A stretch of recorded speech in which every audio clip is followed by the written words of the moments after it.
നമസ്കാരം, മലയാളി വാർത്തയിലേക്ക് സ്വാഗതം. ഇറാൻ ഇസ്രായേൽ സംഘർഷം നിലനിൽക്കുന്ന സാഹചര്യത്തിൽ ഇന്ത്യക്ക് വൻ മുന്നറിയിപ്പ്. ഇറാൻ ഇസ്രായേൽ യാത്ര ഒഴിവാക്കണമെന്ന നിർദ്ദേശമാണ് വിദേശകാര്യ മന്ത്രാലയം ഇന്ത്യൻ പൗരന്മാർക്ക് നൽകിയിരിക്കുന്നത്. മേഖലയിലെ ഇപ്പോഴത്തെ സാഹചര്യം അതിൻ്റെ അടിസ്ഥാനത്തിലാണ് ഇങ്ങനെയൊരു നിർദ്ദേശം നൽകിയിരിക്കുന്നത്. ഇനിയൊരു അറിയിപ്പ് ഉണ്ടാകുന്നതുവരെ ഇറാനിലേക്കോ ഇസ്രായേലിലേക്കോ യാത്ര ചെയ്യരുതെന്ന് കേന്ദ്ര വിദേശകാര്യ മന്ത്രാലയം വ്യക്തമാക്കി. നിലവിൽ ഇറാനിലോ ഇസ്രായേലിലോ താമസിക്കുന്ന ഇന്ത്യൻ പൗരന്മാർ ഇന്ത്യൻ എംബസികളിൽ രജിസ്റ്റർ ചെയ്യണമെന്നും നിർദ്ദേശം നൽകിയിട്ടുണ്ട്. ഈ രാജ്യങ്ങളിലെ ഇന്ത്യൻ പൗരന്മാർ സുരക്ഷാ മുൻകരുതലുകൾ സ്വീകരിക്കണം. മാത്രമല്ല, യാത്രകൾ പരമാവധി പരിമിതപ്പെടുത്തണമെന്നും വിദേശകാര്യ മന്ത്രാലയം മുന്നറിയിപ്പിൽ വ്യക്തമാക്കുന്നുണ്ട്. തീർച്ചയായിട്ടും ഈ രാജ്യങ്ങളിലുള്ള ഇന്ത്യക്കാർ സുരക്ഷിതരായിരിക്കണം. അവർ ഈ നിർദ്ദേശങ്ങളൊക്കെ പാലിക്കണം.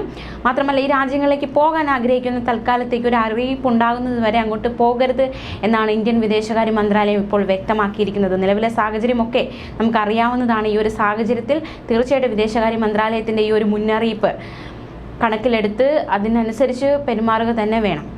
അതേസമയം ഇറാൻ പിടിച്ചെടുത്ത കപ്പലിൽ ഇന്ത്യക്കാരെ തടഞ്ഞു വെച്ചിട്ടില്ല എന്ന ഒരു വാദവുമായി ഇന്ത്യയിലെ ഇറാൻ അംബാസിഡർ രംഗത്ത് വന്നിരിക്കുകയാണ്.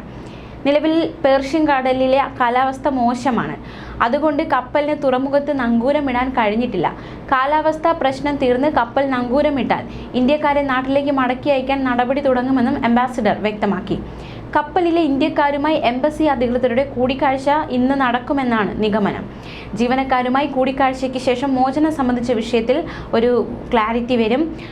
ഇതിനിടെ കപ്പലിലെ പാക് പൗരന്മാരെ വിട്ടയക്കുമെന്ന് പാക് വിദേശകാര്യ മന്ത്രാലയത്തെ ഇറാൻ അറിയിച്ചു. കപ്പൽ കമ്പനിയുമായി ചർച്ച ചെയ്ത് നാട്ടിലേക്ക് മടങ്ങാൻ ഇവർക്ക് നടപടികൾ സ്വീകരിക്കാം.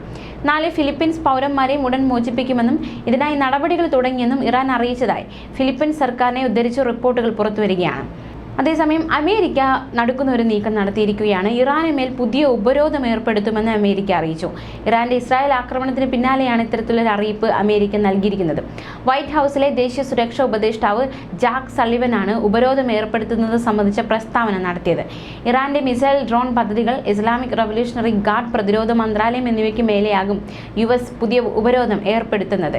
ഇറാന്റെ ഇസ്രായേൽ ആക്രമണത്തിന് പിന്നാലെ പ്രസിഡന്റ് ജോ ബൈഡൻ G7 ഉൾപ്പെടെയുള്ള USന്റെ സഖ്യ രാഷ്ട്രങ്ങളുമായി ഇറാന് ശക്തമായി മറുപടി നൽകുന്നതിനെക്കുറിച്ച് ചർച്ച നടത്തിയെന്നും സള്ളിവൻ അറിയിച്ചു. വരും ദിവസങ്ങളിൽ ഇറാനുമേൽ US കൂടുതൽ ഉപരോധം ഏർപ്പെടുത്തും. മേഖലയിലെ മിസൈൽ പ്രതിരോധ സംവിധാനം കൂടുതൽ ശക്തമാക്കുന്നതിനുള്ള നടപടികളുമായി US മുന്നോട്ട് പോവുകയാണ്.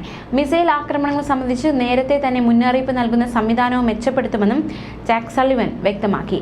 USന്റെ സഖ്യരാഷ്ട്രങ്ങളും ഇറാനുമേൽ ഉപരോധം ഏർപ്പെടുത്തുമെന്നാണ് നിഗമനം. പുതിയ ഉപരോധം ഇറാനുമേൽ സമ്മർദ്ദമുണ്ടാക്കുമെന്നും സള്ളിവൻ വ്യക്തമാക്കി.